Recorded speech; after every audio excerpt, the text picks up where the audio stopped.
In this video, we will talk about tuple immutability. Now think back to strings. Strings were also immutable. Lists, on the other hand, were mutable. We could not alter characters in a string in place, but we could alter elements in a list in place.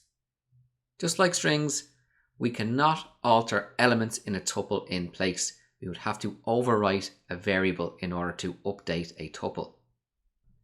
This will be a brief video. Let's head over to PyScripter and take a look.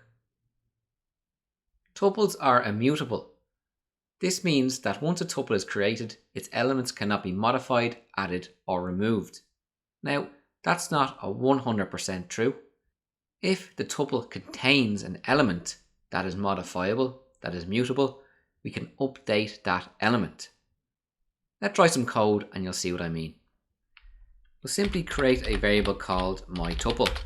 And we'll set this to equal our parentheses, and we'll just put in 1, 2, 3, 4 and hit enter.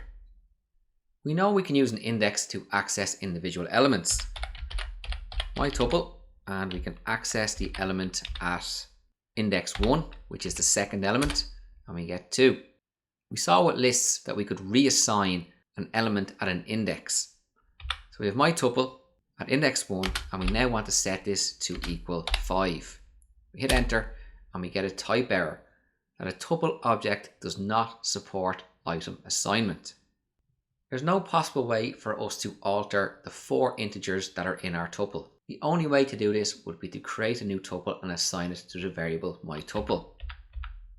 We can add in 5, 6 and so on, and now we have a new tuple. So what was I talking about when I said we could alter? It wasn't 100% true. But what if we had a tuple that contained a list? And in this list we had 5 and 6. Hit enter. Now we have 5 elements in our list. Index 0, index 1, 2, 3 and 4. So the list sits at index 4. Now if I try my tuple index 4 and try to replace this with a new list, say 9 and 10, I still get the same error that the tuple object does not support item assignment. What if I was to say myTuple at index 4, I know this is a list, and I put square brackets here to access the first one, set that to equal 9. I hit enter and no error.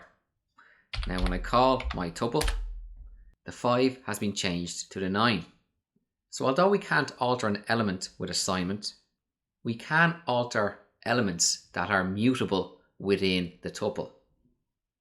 We'll go again. I could say myTuple at index 4. I know that's a list. I can call the append method on our list and put in 22. Hit enter.